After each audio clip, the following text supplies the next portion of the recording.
আবু মুসা আল-আশআরী রাদিয়াল্লাহু তাআলা আনহু তিনি রাত জেগে চমৎকার কণ্ঠে তেলাওয়াত করতেন। একদিন তার ঘরের পাশ দিয়ে বিশ্বনবী যাচ্ছিলেন, পরের দিন বললেন, আবু মুসা আমি কিন্তু তোমার কণ্ঠ শুনেছি, বড় সুরেলা গলা তোমার, লাকাত উতিতা মিজমারান মিন মাজামিরি আলি দাউদ, দাউদ নবীর গলায় আল্লাহ যে সুরের ঝংকার দিয়েছেন, এই উম্মতের মধ্যে আল্লাহ তোমার গলায় সেই সুরের লহরী ঢেলে দিয়েছেন।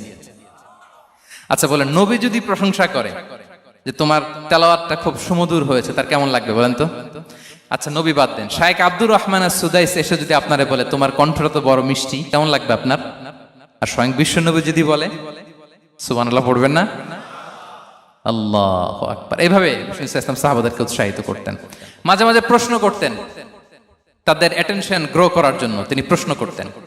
একবার বলেন দেখি, কে বলতে পারে ইন্না মিনাশ শাজারি শাজারা লা ইয়াসকুতু ওয়ারাকুহা মাসালুহা মাসালুল মুমিন, একটা গাছ আছে, এই গাছের পাতা ঝরে না, এর দৃষ্টান্ত মুমিনের দৃষ্টান্ত। কে পারো দেখি? কোন সাহাবী পারে না, কারণ তারা ভাবতেছিল দূরের ওই সিরিয়ার কোনো গাছ হবে, অমুক জায়গার মরুভূমির গাছ হবে, ঘরের পাশে যে খেজুর গাছ ওইটা আর কেউ ভাবে না। ভাবছে প্রশ্ন যেহেতু করছে, এত সহজ উত্তর হইলে তো প্রশ্ন করার কথা ছিল না। তারা এইটা বলে ওইটা বলে, ক্যাকটাস গুলমলাতা ওই গাছ, নবী বলে না, ইন্নাহা আন-নাখলা, এটা খেজুর গাছ। কি গাছ? তো আব্দুল্লাহ ইবনে ওমর তখন খুব ছোট, তিনি মনে মনে ধরে ফেলছিলেন, কিন্তু ভয়ে বলে না। তো বাসায় যে ওমর রাদিয়াল্লাহুকে বলে, আব্বা আপনারা কেউ পারেন না, আমি তো জানতাম এটা খেজুর গাছ, তো বললা না যে? আব্দুল্লাহ বলে, আপনি পারেন না, অন্যান্য সাহাবারা বাচ্চা ছাড়া কেউ পারে না, আমি কেমনে কই? ওমর রাদিয়াল্লাহু বললেন, আজকে যদি তুমি বলতে পারতে লাল উট পেলে আরবরা যে যত খুশি হয়, আমি তার চেয়েও বেশি খুশি হয়ে যেতাম। নবীর সামনে আমার বুকটা এত বড় হয়ে যেত। আল্লাহু আকবার। দেখেন, প্রশ্ন ছুড়ে দিয়ে মনোযোগ আকর্ষণ করতেন সাহাবাদের, রসিকতা করতেন মাঝে মাঝে। রসিকতা, এক সাহাবী বলেন, ইয়া রাসূলুল্লাহ আমার চলতে বড্ড কষ্ট হয়, আপনি যদি দয়া করে আমাকে একটা উট দিতেন, তাহলে আমি রাইড নিতাম এটার উপরে, এটা দিয়ে চলতাম, সফরের কষ্ট কমে যেত। বিষ্ণু বলেন, যাও ঠিক আছে, তোমাকে একটা উটের বাচ্চা দিব। কি দিব? সাহাবী বলেন, ইয়া রাসূলুল্লাহ আমি চাইলাম কি আর আপনি বললেন কি? আমার তো লাগবে এমন উট যেটা দিয়ে মরুভূমিতে চলা যায়। বিষ্ণু বলেন, ওই উটটাও তো অন্য কোনো না কোনো উটের বাচ্চা। সুবহানাল্লাহ পড়বেন না? ছোট্ট কথা, দেখেন কি রসিকতা, কি সেন্স অফ হিউমার। সুবহানাল্লাহ। সাহাবীদের সাথে এক কাতারে মিশে কাজ করতেন, নিজ হাতে সাহাবীদের সাথে মিশে কি করেছেন? মসজিদে নববী নির্মাণ করেছেন। পঞ্চম হিজরিতে নিজে মরুভূমির বালু খনন করে পেটে পাথর বেঁধে পরীক্ষা খনন করেছেন সাহাবীদের সাথে। True leader. শুধু তাই নয়, সাহাবারা ভালো পরামর্শ দিলে সেটা অ্যাকসেপ্ট করতেন। আমাদের মধ্যে অনেকের একটা ইগোইস্টিক ঝামেলা আছে, বাড়ির কাজের মেয়ে বলছে, কাজের ছেলে বলছে, এই আমার স্টাফ বলছে, এটা আমি কেন শুনবো? এরকম একটা মেন্টালিটি অনেকের আছে না নাই? অনেক সময় তাদের মধ্য থেকেও ভালো পরামর্শ আসতে পারে না? বলেন পারে কিনা? বিশ্বনবী দেখতেন, কেউ ভালো পরামর্শ দিলে সেটা পিক করতেন, নিয়ে নিতেন। বদরের যুদ্ধে মুসলিম সৈন্যরা কোথায় ক্যাম্প করবে, বিশ্বনবী হঠাৎ একটা জায়গায় ক্যাম্প স্থাপনের নির্দেশনা দিলেন। হাব্বাব ইবনুল মুনজির রাদিয়াল্লাহু তাআলা আনহু তিনি বললেন, ইয়া রাসূলুল্লাহ অনুমতি দিলে একটা কথা বলবো। কি কথা? এই যে আপনি ক্যাম্প স্থাপন করলেন এখানে, এটা কি আল্লাহর আদেশে না আপনার ইচ্ছায়? নবী বললেন, আমার ইচ্ছা, এটা আল্লাহর আদেশ নয়। তাহলে ঠিক হয় নাই, লোকেশন সিলেকশন ঠিক হয় নাই, তাহলে কোথায়? হাব্বাব বললেন, ইয়া রাসূলুল্লাহ ওই যে কূপ দেখা যায় ওখানে, দ্যাটস আওয়ার লোকেশন, ওখানে করলে ভালো হবে। কেন? বলতেছে আমরা ওখানে ব্যারিকেড দিয়ে রাখবো, পানি আমাদের কন্ট্রোলে থাকবে, কুরাইশরা পানির অভাবে যুদ্ধ ছাড়াই মরবে, আমরা পানি খেয়ে যুদ্ধ করবো। সুবহানাল্লাহ বলেন। বিশ্বনবী সাথে সাথে হাব্বাবের কথা মেনে নিলেন, বলে যে না, আমি যে ডিসিশন দিয়েছি সৈন্যদের মধ্যে আবার ছড়িয়ে দাও, we should change our location. আল্লাহু আকবার। তাহলে সাহাবাদের সাথে ইন্টারেকশন কি ফ্র্যাঙ্কলি, কি ওপেন মাইন্ডেড। সুবহানাল্লাহ বিহামদিহি। তাহলে শিশুদের সাথে গেল, বড়দের সাথে, সাহাবাদের সাথেও গেল। আল্লাহ। আচ্ছা, 3 নম্বরে স্টাফের সাথে, কর্মচারীর সাথে, সেবকের সাথে বিষ্ণু ইসলাম কি আচরণ করেছেন? বিষ্ণু ইসলামের অনেক খাদেম ছিল, সিরাতে এসেছে। সবার কথা তো বলা যাবে না, একজনের কথা বলি, আনাস রাদিয়াল্লাহু তাআলা আনহুর কথা। আনাস, লক্ষ্মীপুরে আমি এক জায়গায় ওনার কোন একটা ওয়াজ করতে যেয়ে আমি বললাম, আনাস নামটা কেমন লাগে? কারণ অনেকে বাচ্চা নিয়ে এসে বলে, হুজুর নাম রেখে দেন। তাই আমি বললাম, আজকে এখানে নাম দিয়ে দেই আনাস। এই বছর এই লক্ষ্মীপুরে যত বাচ্চা হবে যাদের মনে চায় আনাস রেখে দিয়েন। 3-4 বছর পরে শুনি আনাস দিয়ে লক্ষ্মীপুর ভরে গেছে। অনেকে আমাকে জানাইছে ছেলের নাম কি আনাস, তো বলে যে ওই যে হুজুর আপনি 19 সালে আমাদের লক্ষ্মীপুরে এসে বলছিলেন, ওই কথা থেকে আমরা পেটে ছিল বাচ্চা, আমরা নিয়ত করে ফেলছি আনাস রাখবো। আনাস নামটা অনেক সুন্দর না? সাহাবাদের নামগুলো চুজ করে করে ছেলেদের নাম রাখবেন। উনি ছিলেন বিষ্ণু ইসা ইসলামের খাদেম। কোনোদিন তিনি কোনো ওনার স্টাফকে, সেবককে, খাদেমকে মারধর করেন নাই, কোনোদিন না। আমরা তো পান থেকে চুন খসলে আল্লাহ, বাংলাদেশে ওই যে লোহার খুন্তি গরম করে কাজের মেয়ের পিঠে শেখা দেয়া হয়, এরকম আছে না নাই? ডাকাত বলেন, মানবাধিকার কর্মী, আবার নারী আন্দোলনের বড় নেত্রী, কিন্তু ঘরের ভেতরে দেখা যায় তার আসল চরিত্র। কারো আসল চরিত্র যদি জানতে চান, কয়েকটা জায়গায় নক করলে জানা যায়। এক হচ্ছে তার বউ, তার ব্যাপারে কি বলে, তার স্ত্রী। এরপর তার ড্রাইভার কি বলে, তার ঘরের কাজের মহিলাটা কি বলে। এদের কাছে নক করলেই আপনি বড় সাহেবের আসল তথ্য পেয়ে যাবেন। কথা বুঝতে পেরেছেন? আনাস রাদিয়াল্লাহু তাআলা আনহু বলেন, খাদিমতুন নাবিয়্যা 10 সিনিন ফামা ক্বালা লি উফ ফামা ক্বালা লি লিমা সানা'তা ওয়ালা লিমা লা সানা'তা। আমি 1 বছর 2 বছর নয়, 10 বছর বিশ্বনবীর খাদেম ছিলাম। আওয়াজ করে বলেন তো কয় বছর? একদিনের জন্য আমার কোনো কাজে বিরক্ত হয়, উহ ইস আরে, বিরক্ত হয় আমরা এগুলো বলি না? একদিনের জন্য বলে না, একদিন, একটি মুহূর্তের জন্য। এই 10 বছরে একটিবারও পেয়ারা নবীজি বলেন নাই, আনাস এটা কেন করলে? একবারের জন্য বলে নাই, আনাস এটা করলে না কেন? একবারের জন্য তিনি বলেন। আনাস রাদিয়াল্লাহু তাআলা আনহু বলেন, একদিন একটা কাজে সম্ভবত জুব্বা আনতে আমাকে বিষ্ণু পাঠিয়েছিলেন। আমি ছোট মানুষ, জুব্বা আনতে যে ভুলে আমি মদিনার বাচ্চাদের খেলা দেখতে আরম্ভ করলাম। বাচ্চারা রাস্তায় খেলাধুলা করে না? বিশ্বনবী যেটা আনতে পাঠিয়েছে ওইটা না এনে ভুলে, ছোট মানুষ তো, সেও দাঁড়িয়ে দাঁড়িয়ে মদিনার ছেলেমেয়েদের খেলা দেখতেছে। এখন সময়ের পর সময় যায়, ঘন্টার পর ঘন্টা যায়, আনাস তো আর আসে না জুব্বা নিয়ে।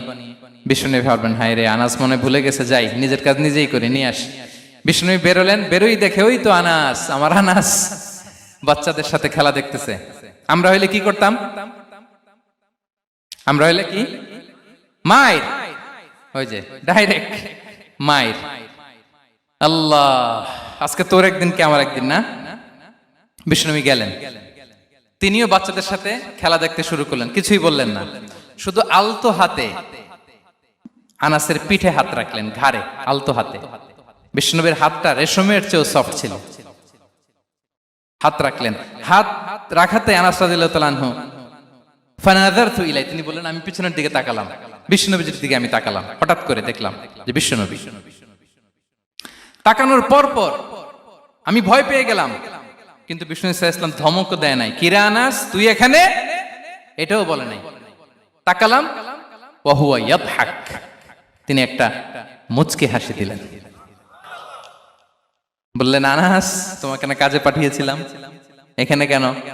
আনাস বলে, ইয়া রাসূলুল্লাহ ক্ষমা করে দেন, আমি যাচ্ছি। আনাস বলে, বিশ্বনবীর সেদিনের মুচকি হাসির শাসন মরার আগের দিন পর্যন্ত আমার এই সোজা রাস্তায় রেখেছে। ভাইরা আমার, শাসন করতে জানলে পিট্টি দেয়া লাগে না, ধমক দেয়া লাগে না, মার দেয়া লাগে না। শাসন করতে জানলে একটা মুচকি হাসি দিয়ে শাসন করা যায়। এবার জানবো স্ত্রীর সাথে আচরণ। স্ত্রী, যার সাথে আমার সম্পর্ক খুবই গভীর, খুবই মজবুত, তার সাথে কেমন আচরণ ছিল? সিরাতে অনেক কথা এসেছে, আমাদের সময় নেই, সংক্ষেপে বলি। স্ত্রীদের তিনি আগে সালাম দিতেন, মসজিদ থেকে ঘরে পৌঁছে দিতেন, ঘরের কাজে সহযোগিতা করতেন, ওঠে ওঠার সময় হেল্প করতেন, মাঝে মাঝে স্ত্রীদের পরামর্শও নিতেন। আপনারা এগুলো করেন তো? করেন? এই যে আওয়াজ নাই, পেছনে কিন্তু ভাবিরা বসে আছে সবাই। উল্টা পাল্টা বললে এখানে উইটনেস আছে, খবর আছে আজকে। এগুলো করেন? করেন? হ্যাঁ, করতে হবে, করতে হবে। বিষ্ণু ইসলাম নিজ হাতে ঘরে উটের দুধ দহন করতেন, রুটি সেকা দিতেন, কাপড় সেলাই করতেন, এই কাজগুলো করতেন। এবং আম্মা জান আয়েশা রাদিয়াল্লাহু তাআলা আনহাকে এত ভালোবাসতেন, তিনি বলেন, আমি গোশত খেয়ে ওইটার হাড্ডিটা রেখে দিলে বিশ্বনবী আমার খাওয়া হাড্ডিটা নিয়ে আবার চুষতে শুরু করতেন। আমি গ্লাসের যেখান দিয়ে পানি খেতাম, পেয়ালার খুঁজে খুঁজে বিশ্বনবী ওই জায়গায় ঠোঁট লাগিয়ে পানি খেতেন। মাইমুনা রাদিয়াল্লাহু তাআলা আনহা বলেন যে আমি আর বিশ্বনবী এক বালতি থেকে মগ দিয়ে পানি নিয়ে দুজনে গোসল করেছি। আল্লাহু আকবার, কি চমৎকার আচরণ। এবং স্ত্রীদের নিয়ে তিনি সফর করতে বেরোতেন। একবার রাত্রিবেলা বিষ্ণু ইসলাম এবং আম্মা জান আয়েশা রাদিয়াল্লাহু তাআলা আনহা, বিষ্ণু বলেন চলো তো আমরা একটু দৌড় দেই, এক্সারসাইজ হয়ে যাবে।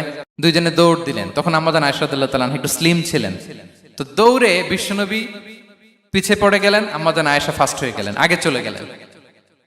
বড্ড খুশি, উনি বিশ্বনবীকে হারিয়েছেন। আবার অনেক বছর পরে, তখন সময়ের ব্যবধানে আম্মাজান আয়েশা একটু হেলদি হয়ে গিয়েছেন, আগের মতো আর চিকন নেই। আবার বিশ্বনবী কোনো এক রাতে বললেন, আয়েশা চলো আজকেও একটু এক্সারসাইজ করি, দৌড় দেই। দুজন মিলে দৌড় দিলেন। আজকে বিশ্বনবী আর আম্মাজান আয়েশাকে চান্স দেন নাই, তিনি জোরে দৌড়ে আম্মাজান আয়েশাকে রানার আপ করে দিলেন, উনি ফার্স্ট হয়ে গেলেন। এরপর কি বললেন জানেন?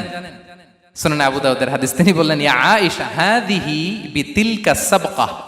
দেখেন বিশ্বনবী মনে রাখছেন, নোটে রাখছেন। বিশ্বনবী বললেন, আয়েশা ওই যে এত বছর আগে কোন এক রাতে মরুভূমিতে দৌড়ে আমাকে হারাইছিলা, আজকে ওইটার বদলা নিয়ে নিলাম। তিলকা সাবকা, ওইটার বিনিময়ে এটা। ওই দিন তুমি জিতছিলা, আজকে তোমার উপর আমি জিতে গেলাম। কি হৃদ্যতা ছিল, কি সম্পর্ক ছিল স্ত্রীর সাথে। তাই বলে মনে করবেন না যে কোনো মনোমালিন্য হতো না, হতো। মানবিক যে ব্যাপারগুলো, মাঝে মাঝে একটু ছোটখাটো মিষ্টি ঝগড়া, একটু মনোমালিন্য, এটাও হতো।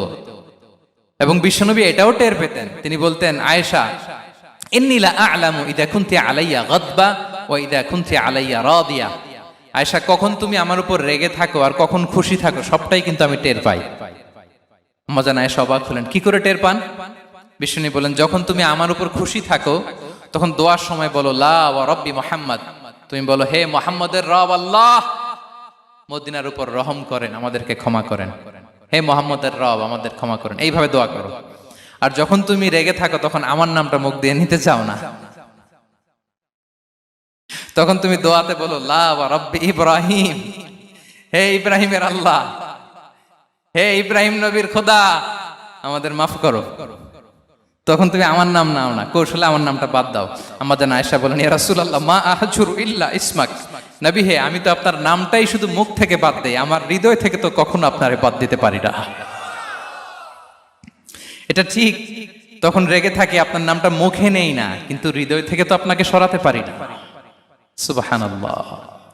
এই ছিল বিষ্ণুবীর সাথে স্ত্রীদের সম্পর্ক। প্রিয় ভাইরা, আমরা যদি একটু দেখি প্রতিবেশীর সাথে কেমন আচরণ করতেন। নেইবার, বিষ্ণু বলতেন, মান কানা ইউমিনু বিল্লাহি ওয়াল ইয়াউমিল আখিরি ফালইউকরিম দাইফা, যে আল্লাহ বিশ্বাস করে, আখিরাতে বিশ্বাস করে, সে যেন প্রতিবেশীকে সম্মান করে। এবং একবার আবু যার আল গিফারি রাদিয়াল্লাহু তাআলা আনহুকে বিষ্ণু ইসা ইসলাম বললেন, আবু যার ইযা তাবাখতা মারাকান ফাআকসির মাআ। হে আবু যার, তুমি যদি কখনো ঝোল তরকারি রান্না করো, ঝোলের তরকারি খাইছেন? আপনাদের সাউথ কোরিয়াতে তো বিখ্যাত একটা ঝোলের তরকারি আছে, কি নাম যেন, মাছের মেয়ংথাং। আমরা একটা শব্দ শিখছিলাম, কি যেন বলে, খামসা হামনিদা। কয়েকটা শব্দ শিখাই দিছে ভাইয়েরা আমাকে। তো এই যে নামটা বললাম, ঝোলের মধ্যে ট্যাংরা মাছ, শিং মাছ ঝোল দেয় একটা তরকারি। তো আবু যার গিফারিকে বিষ্ণু ইসলাম বলেন, ইদা তাবাখতা মারাকান ফাকসির মা। হে আবু যার, কখনো যদি ঝোলের তরকারি রান্না করো, একটু বেশি করে পানি দিও, যাতে করে তোমাদের পাশাপাশি তোমার প্রতিবেশীর সাথে একটু ঝোল শেয়ার করতে পারো। প্রতিবেশীকে এত গুরুত্ব দিতেন। তিনি বলতেন, লাইসাল মুমিন আল্লাযী ইয়াশবা ওয়া জারুহু জাইউন ইলা জামবিহি। সে মুমিন নয় যে পেট পুরে খায় আর তার প্রতিবেশী না খেয়ে রাত যাপন করে, সে মুমিন নয়। দেখেন প্রতিবেশীকে কত গুরুত্ব তিনি দিয়েছেন। বিশ্বনবীর এক ইহুদি প্রতিবেশী ছিল। কোন ধর্মের? সবাই বলেননি, একসাথে আওয়াজ করে বলেন, কোন ধর্মের প্রতিবেশী? ওই ইহুদির এক ছেলে বিশ্বনবীর কিছু কাজ করে দিতেন। অনেকদিন হলো ছেলেটা আসে না। খোঁজ নিলেন, শুনলেন সে অসুস্থ। শুনলেন ইহুদি ছোট্ট ছেলেটা কি? বিশ্বনবী দেখতে গেলেন। মুসলিম শিশুকে দেখতে গেলেন নাকি? কোন ধর্মের শিশু? তার মানে আপনার প্রতিবেশী যদি হিন্দু হয়, বৌদ্ধ হয়, খ্রিস্টান হয়, দ্যাট ডাজন্ট ম্যাটার, আপনি তার বিপদে আপদে পাশে থাকবেন। এটাই ইসলামের শিক্ষা, ঠিক কিনা বলেন? এই যে আপনাদের এখানে বুদ্ধিস্ট নেইবার আছে, হিন্দু নেইবার আছে, খ্রিস্টান নেইবার আছে, তারা বিপদে পড়লে তো আপনার যাওয়ার দরকার নাই না? যাবেন, খোঁজ খবর নিবেন, ভিজিট করবেন, পাশে দাঁড়াবেন। আপনি যে তাদের খোঁজ খবর নিতেছেন, মুসলিম হয়েও আপনি এত চমৎকার আচরণের, এটা দেখেই অনেকে কালিমা পড়ে মুসলমান হয়ে যাবে। এটাই তো দ্য বিউটি অফ ইসলাম, ইসলামের সৌন্দর্য। বিশ্বনবী হিন্দু মুসলিম ইহুদি বাছান নাই, ছোট্ট ইহুদিটাকে দেখতে গেলেন। যে দেখে হায়রে কাতর হয়ে সে বিছানায় মৃত্যু শয্যায় শুয়ে আছে, বাচ্চাটার মাথায় হাত বুলিয়ে দিলেন।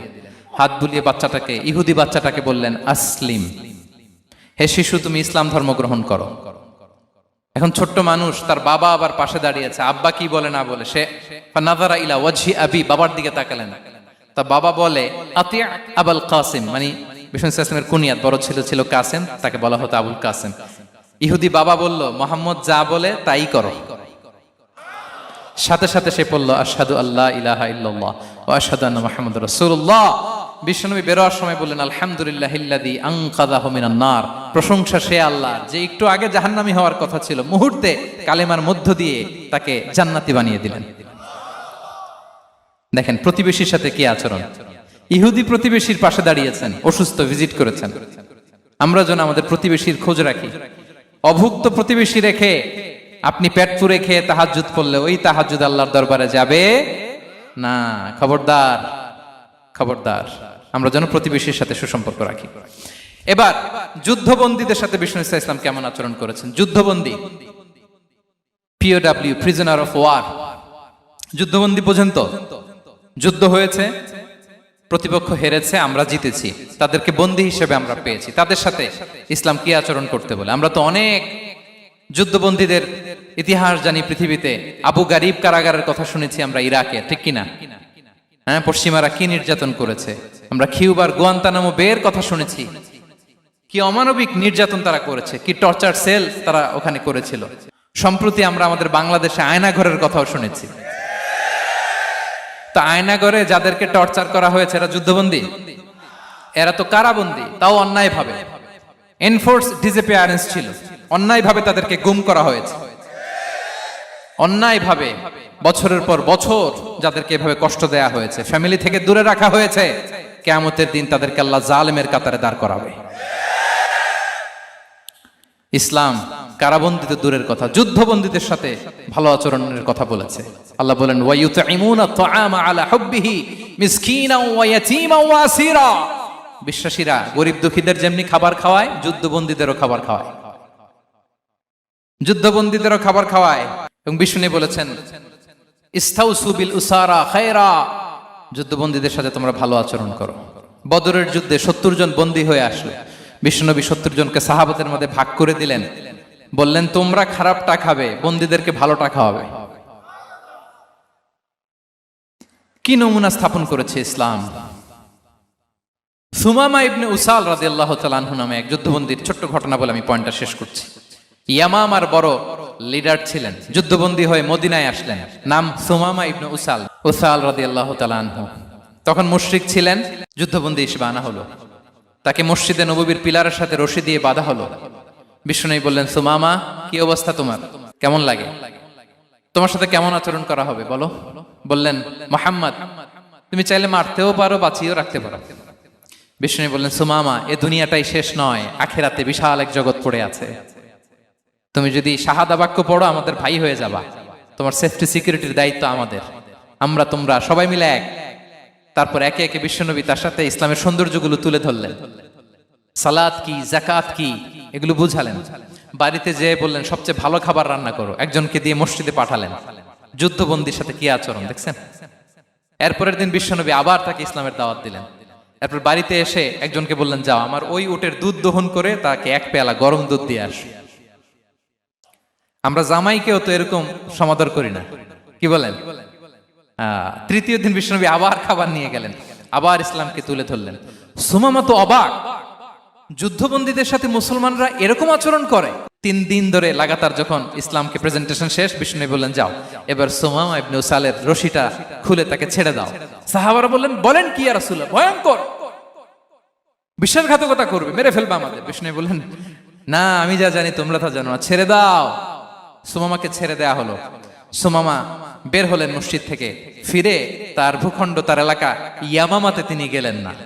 মদিনার মসজিদে নবীর পাশে খেজুর বাগানের পাশে তিনি অজু করলেন, গোসল করলেন, অজু করলেন। এরপর ফিরে এসে বিশ্বনবীর সামনে দাঁড়িয়ে বললেন আশহাদু আল্লা ইলাহা ইল্লাল্লাহ ওয়া আশহাদু আন্না মুহাম্মাদান আবদুহু ওয়া রাসূলুহু, আমি সাক্ষ্য দিচ্ছি আল্লাহ ছাড়া কোনো ইলাহ নেই, আপনি আল্লাহর প্রেরিত রাসূল। হে মুহাম্মদ আপনার চাইতে নিকৃষ্ট মানুষ আমার কাছে কেউ ছিল না, কিন্তু এখন থেকে আপনার চাইতে কোনো প্রিয় মানুষ আমার জীবনে নেই। ইসলামের চাইতে নিকৃষ্ট কোনো ধর্ম আমার জানা ছিল না, আজ থেকে ইসলামের চাইতে প্রিয় ধর্ম আমার কাছে নেই, মদিনার চেয়ে নিকৃষ্ট কোনো শহর আমার কাছে ছিল না, সবচেয়ে অপছন্দের শহর, আজ থেকে মদিনার চেয়ে প্রিয় শহর আমার কাছে নেই। দিস ইজ ইসলাম। বিশ্বনবী বললেন, হে নবী, আপনি আমাকে উমরার অনুমতি দিন। তিনি উমরা করতে গেলেন। বিশ্বনবী তাকে তালবিয়া শিখিয়ে দিলেন। এই প্রথম কেউ মুসলিম সুমামা ইবনে উসাল, উনিই প্রথম মুসলিমদের মধ্যে উমরা করেছেন তালবিয়া পড়তে পড়তে, লাব্বাইক আল্লাহুম্মা লাব্বাইক পড়তে পড়তে। উমরা করা শেষে ইয়ামামা থেকে গম আসতো মক্কায়, ওই গম পিষে রুটি বানিয়ে মক্কাবাসী খেয়ে বেঁচে থাকতো। উনি ঘোষণা দিলেন, মুহাম্মাদের অনুমতি ছাড়া ইয়ামামার একটি গমের দানা আজ থেকে মক্কায় পৌঁছবে না। সুবহানাল্লাহ পড়বেন না? এই যে আমেরিকা যে ইকোনমিক স্যাংশন দেয়, এটা শিখছে সুমামা উমামা ইবনে উসাল রাদিয়াল্লাহু তাআলা আনহুর কাছ থেকে। আল্লাহু আকবার। তিনি বললেন, একটা গমের দানা পচবে না, ওনারা আর রুটি খেতে পারে না। গমের দাম বেড়ে গেল। বিষ্ণুর কাছে চিঠি লিখে পাঠালেন, হে মুহাম্মদ, তুমি যদি উমামারে না বলো আমরা না খেয়ে মরবো। পরে বিশ্বনবীর হস্তক্ষেপের মধ্য দিয়ে আবার ইয়ামামা থেকে গম আসা শুরু হয়েছে। সুবহানাল্লাহ পড়ে। প্রিয় ভাইয়েরা, তাহলে বন্দীদের সাথে, যুদ্ধবন্দীদের সাথে বিশ্বনবীর আচরণ কেমন ছিল টের পেয়েছেন?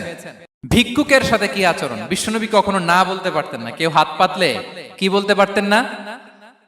পারতেন না। এক ভিক্ষুক এসে বলে, এই মুহাম্মদ দাও, তোমার কাছে কি আছে দাও। নবী তখন চাদর পরা ছিলেন। চাদর ধরে এমন জোরে টান দিছেন, বিশ্বনবীর ঘাড়ের চামড়া এখানে ছিঁড়ে গেছে, চামড়ায় দাগ পড়ে গেছে। বিশ্বনবী তার দিকে তাকিয়ে, ওই যে মুচকি হাসির ম্যাজিক, আবার মুচকি হাসি, মুচকি হাসি দিয়ে বললেন, যাও তাকে কিছু দিয়ে দাও। সুবহানাল্লাহ পড়বেন না? আচ্ছা, ভিক্ষা করতে আইসা যদি আপনার জুব্বা ধরে টান মারে, জামার কলার ধরে টান মারে, এই দে, কি করবেন বলেন?